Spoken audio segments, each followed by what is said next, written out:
natin ang update sa panibagong low pressure area na namataan ng Pag-asa mula kay April Enerio. April?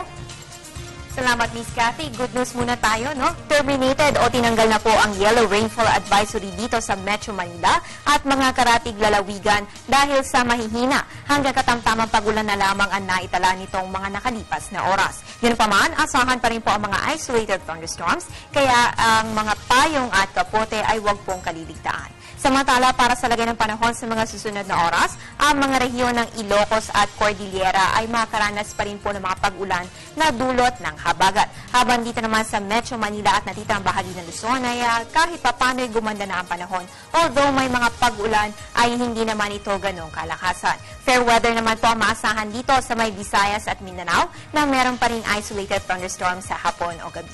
Ang tanong ng karamihan, kailan nga ba tuluyang gaganda ang ating panahon? Well, ayon po sa Pag-asa, by weekend, halos buong bansa makaranas na ng fair weather with isolated thunderstorms. So, pwede na asikasuhin ang mga naipon na labahin. Sa iba pang balita, nasa recovery period pa lamang tayo mula sa mga pag-ulan dinulot ni Bagyo Maring at ng habagat ay may binabantayan na namang panibagong sama ng panahon.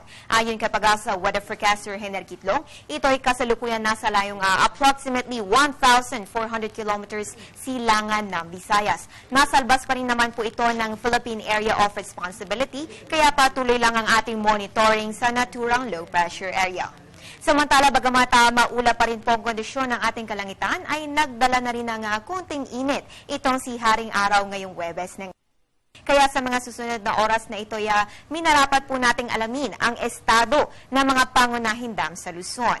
Ayon sa data mula sa Pag-asa Hydromet Division, patuloy na nagpapakawala ng tubig ang Ipo, ang Buklaw at Binga. 2 gates ang nakabukas ngayon sa Ipo, may 4 na gates naman sa Ambuklaw na nagpapakawala ng 3 metro at 4.5 meters naman sa 5 gates na nakabukas sa Binga. Habang nakasara naman na ang lahat ng gates sa Magatam. Samantala, ang Lamesa Dam ay overflowing pa rin sa mga oras na ito, ngunit unti-unti naman na bumababa ang water level sa naturang dam. Ang mga detalyeng ating nakalap sa mga monitor dam sa Luzon ay mula sa 4 p.m. update ng Pag-asa Hydromet Division.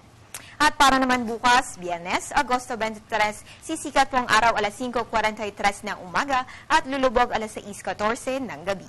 Para lagi kayong updated, please follow us on Twitter, like us on Facebook at bisitahin ang aming website.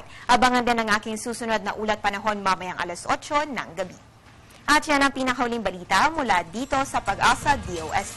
Ako po ang inyong weather girl April Enerio para sa Telebisyon ng Bayan. Maraming salamat, April.